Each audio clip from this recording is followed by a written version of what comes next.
guys, Desolator Magic here. Let's play a fun game. Let's play Who Do You Think Wrote the Intro to This Article? Well, and the rest of it.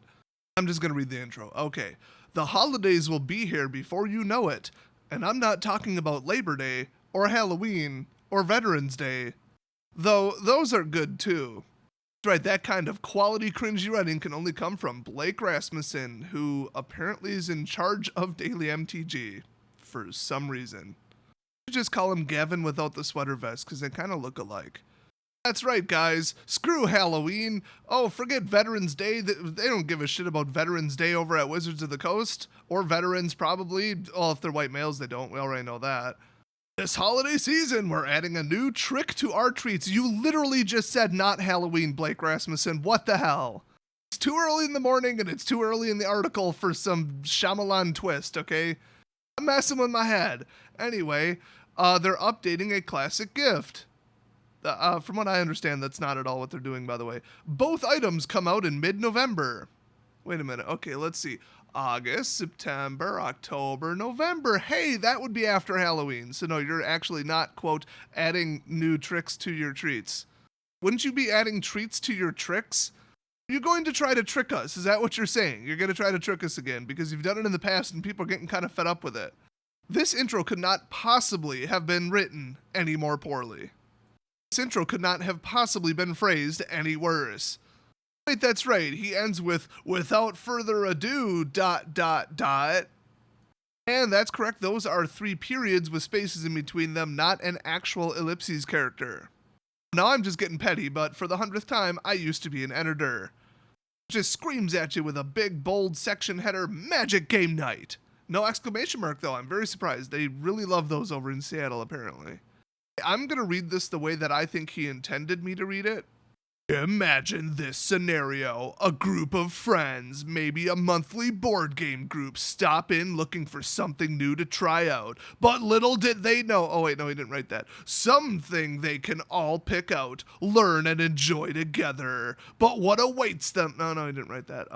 It happens all the time, but rarely are store owners able to hand them something magic related. What the hell are you talking about? I mean, other than the fact that you have to learn the 10,000 rules of Magic to play it, and there's nothing you can change about that, and if you did change it, all the players would be pissed because the game would be too simplistic. They're called welcome decks or intro packs or whatever the hell they're called now, and I'm pretty sure they're still free at the store's discretion. So there is a product you can hand them. But no, it happens all the time, but rarely are store owners able to hand them something Magic related, which is a shame because Magic is awesome. Will any of the party members survive? Probably not. They probably just wanted to go play Settlers of Catan. Then died. So Magic Game Night is for those gamers. It's an out-of-the-box introductory multiplayer Magic experience in a way similar to Planeswalker decks, but for multiplayer.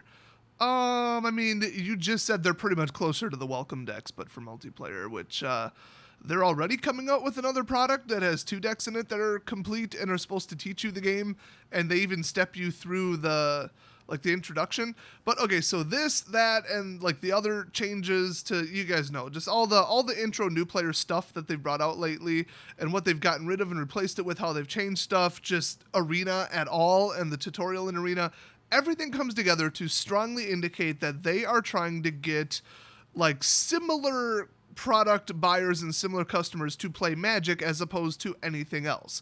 So you've got all the net decking douchebags spreading the rumor that, oh, Magic's too expensive. Don't play Magic, it's too expensive. I had people tell me that, okay, when I started playing. They're like, don't play Magic. Do not play this game that you're interested in. It looks fun. It's too expensive. And then I found out within a couple months they're just lying. I can win with whatever I build as long as it's good. If I had $1 for every time that I brought like a $25 deck and won like $80 worth of prizes with it, I'd have less money than the amount of prizes I've won. Just as an experiment, I think I've done this before, but just to outline it to everybody, leave a comment down in the comment section. How did you learn how to play Magic? Did you pick it up on your own? Jump on like Duels or I guess MTGO, something like that? Did you learn from like a YouTube video and you're just like, okay, did you read the literature inside the Deck Builder's Toolkit and just kind of go with it? Or did you have a friend of yours that played or somebody that you vaguely know teach you how to play the game? Because I think, oh boy, at least 90-95% of the time, it's people teaching their friends how to play. There's issues with that. I mean, it works because, like, I've been playing for like, what, 5 years? So I could teach somebody how to play, duh. Probably the best way to get somebody to play the game, or teach them how, I should say.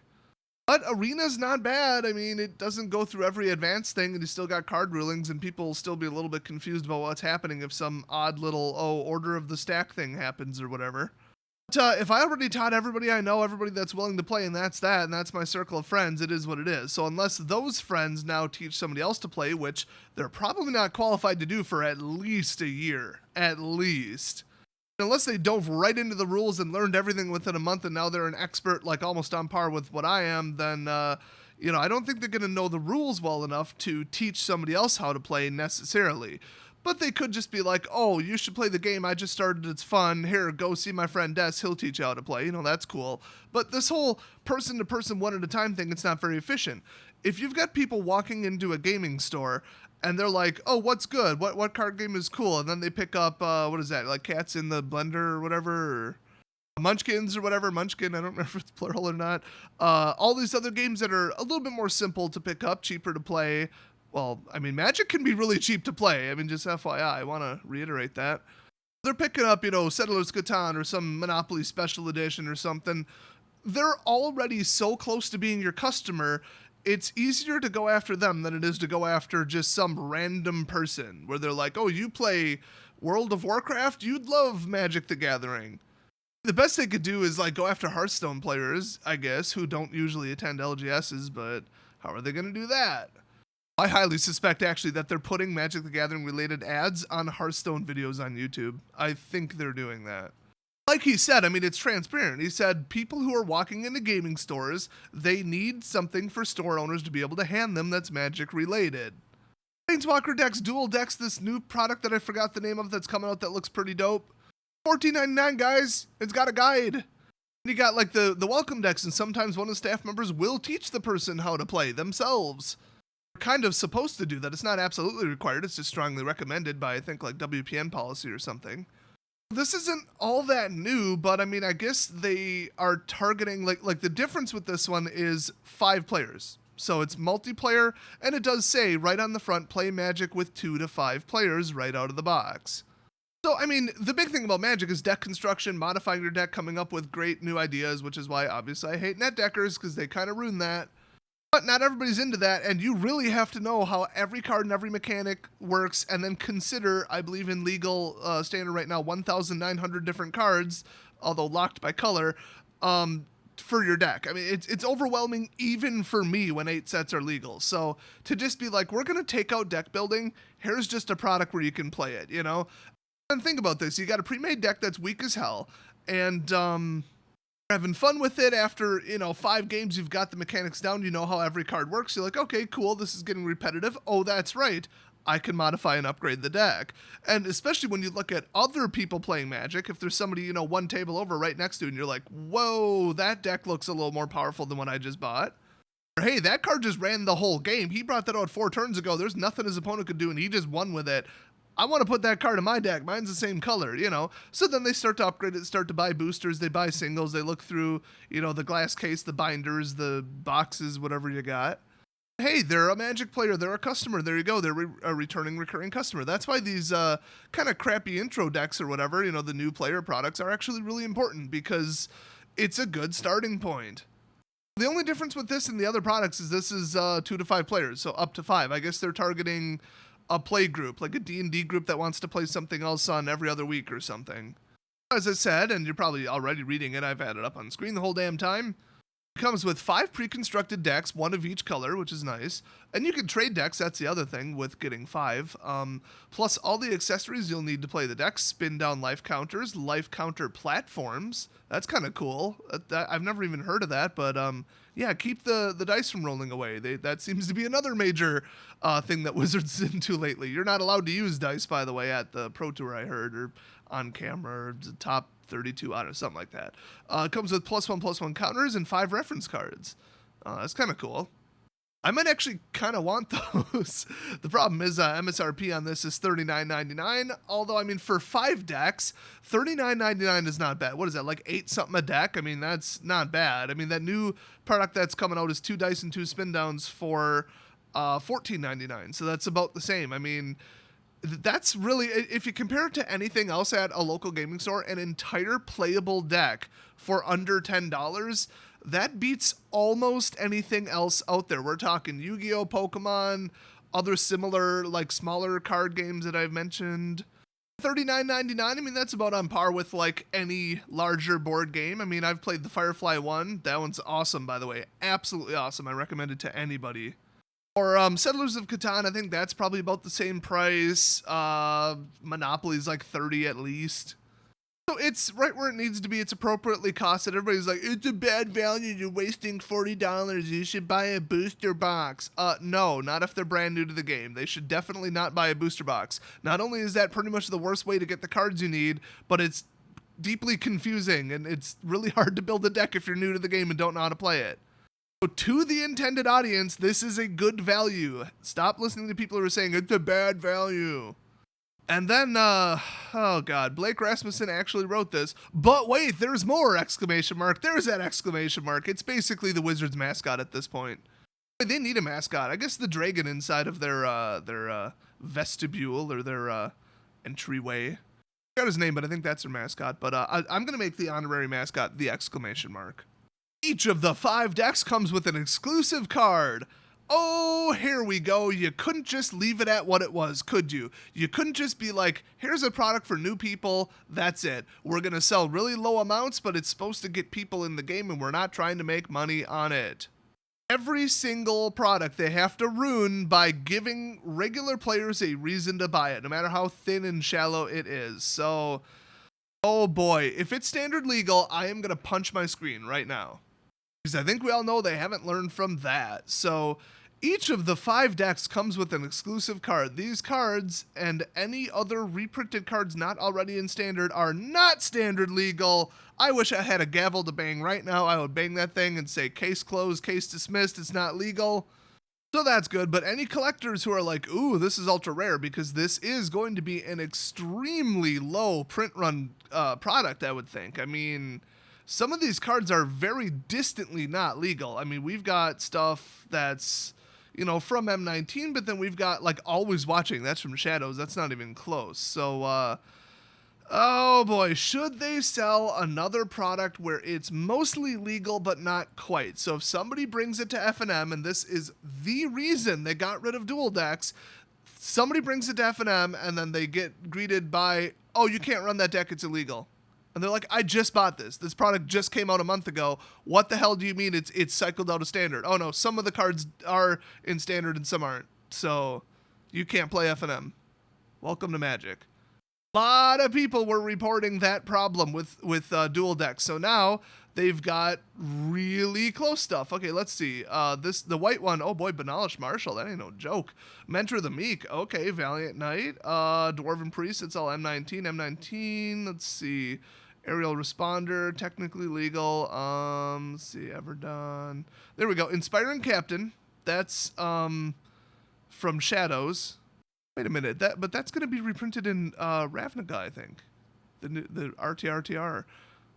Interesting. And then we got Mesa. That's legal. Sarah, legal. Oh, Subjugator Angel. Okay, that's Eldritch Moon. Cleansing Nova. Yeah, Bright Reprisal. Always Watching. Okay, so Always Watching is the only other not legal card. There's only 2 in there. And remember that other one with the 2 decks for $14.99, they had, I believe, 1 not legal card in there. And since it was on the list, everybody just assumed it was going to be printed in Return to Ravnica, or whatever, Guilds of, I don't care. And it was Inspiring Captain, I'm pretty sure. So this one has 2 cards that are not legal, which seems to imply that Inspiring Captain and Always Watching are going to be legal, except that it's got a card called Militant Angel. It's got basically a pentagon on it. That's the symbol for the game night thing. And that's not legal. So is it 1 not legal card, or is it 2 not legal cards, or is it 3 not legal cards, or is it, well, it wouldn't be 0. They already said that. This is very confusing. Really, the takeaway from this is I think Always Watching is going to be in the next set. I really do. That card was rough. I mean, I'd love to see it back, but damn. If I were you, I would go buy up a bunch of copies of it. I think this is pretty damn good evidence. So, I mean, if you look at that deck list, it's pretty damn good. I mean, this thing is vicious. Like, Banalish Marshal is like, what, $1.50? Mentor of the Meek is just a pretty good card. I mean, it was in the Planeswalker deck, so it's not that high. Like, Valiant Knight, that's a rare. I mean, they got some power in there. Militia Bugler is just a good card. Even Aerial Responder, that ain't no joke. The price went down, but those things used to be like $2. Even like Sarah Angel, that's classic. Cleansing Nova, that's not exactly cheap. I mean, I think we've hit the $8 mark here. Always Watching, I don't even know what that is right now, but it's got to be a couple bucks. Let's see, what else? A lot of removal. So this is just removal and giant creatures that you boost and you just pour them out, which is classic white. Very representative of white. Like, they did not make this the kitty deck, okay? This is like some power right here compared to really anything else. Now, the blue deck, once again, it's almost all legal, but they've got Hydrolash from Origins. Attacking creatures get -2 attack until end of turn, draw a card. That always was a really good card. They've also got Soulblade Djinn in there. I mean, now we're getting up to numbers that you gotta wonder if they just threw them in there because they were the perfect card and they're fairly recent, and they didn't intend these to be standard legal, because they kind of made a statement saying that. But they've got like Psy Master Thopterist in here. That's a killer card. This is basically a Thopter flyer deck with delay and a little bit of control. So pretty annoying. Reckless Scholar is in here, and he was in it's not standard. Let's see what else we got. Those, I'm not sure about those. Those are actually about to cycle out. That's the thing, is a bunch of these cards are about to cycle out. Some of these are from sets that are going to go. In the Thopter artifact deck, I don't see any cards from Kaladesh or Aether Revolt. Like, don't you think they would have done that instead of reaching back to Eldritch Moon? Oh, there is Snare Thopter. Oh boy.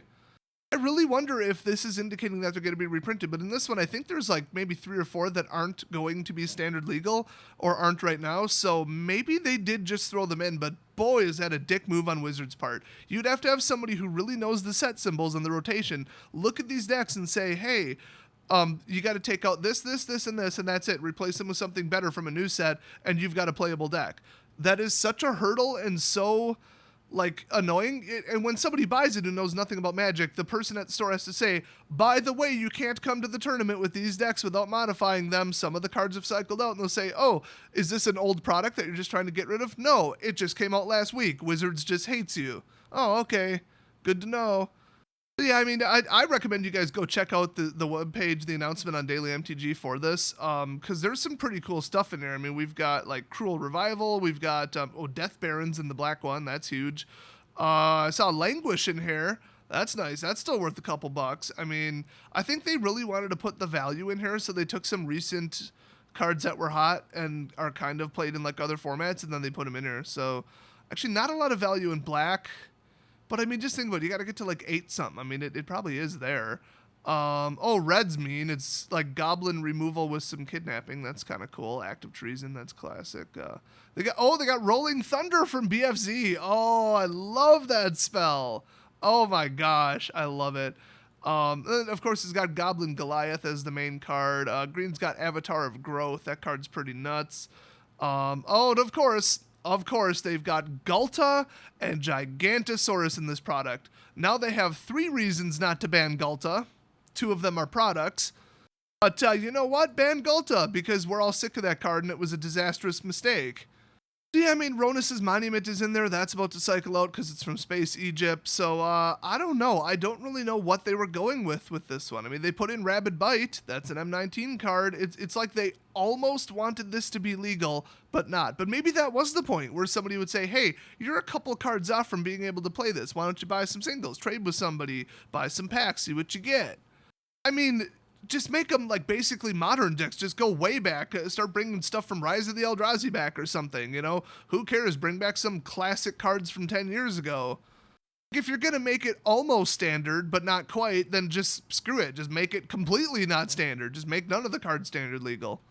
Make it a fun casual deck, but then, you know what I'm thinking? If somebody bought that and then they're like, hey, maybe I want to go to F&M sometime, their deck would be like 100% not legal. They'd have to start all over with a brand new deck. So I really think they should have just kept these 100% legal, though. I really do. But then people would have been losing their minds over the front card, the Mythic, you know, the individual unique card that's in each one of these decks not being legal or being legal, either one. Because it's like the king of the deck, and now you can't play it. You got to take that one card out. Well, I guess they figured if you're going to take one card out, you might as well take 4 more out. So this is going to be confusing and misleading to people. That said, pretty good value. I mean, whatever. What do you guys think of it in the context of, maybe it's not for you, but just here's what it's supposed to do. Does it do it? Do you think that it's a good product? Like, basically, do you think it's good for 2 to 5 people to see in a store, pick up, and suddenly learn how to play Magic on their own? I think that kind of implies what I think about it, but I think it has room and has a purpose, barely, but at the end of the day, it doesn't really affect me, and I don't really care. Can make whatever they want, and it is kind of nice to buy 5 pre-made decks that are supposed to be kind of equal, I guess, in power, and just pick them up and play. Like, what if your friend's like, oh, I haven't played Magic in a year and a half. Sure, do you have a second standard deck? No? Okay. Just be like, hey, pop this out, or you yourself could buy it in order to teach people how to play, which, once again, their new product, that's the 2 decks for $14.99, buy that instead. I mean, if you need more than 2 decks, buy this one. I mean, it's the same damn product, basically. It's handholdy, which makes it even worse. So, I don't know. I think it's pretty much a bad product, but I don't really care about it. It's not the only bonus product that they just announced today, but I'm going to save it for another video because I go pretty in-depth on that one. So, thanks for watching, and I'll see you guys very shortly. By the way, definitely going to be a quadruple upload or more today.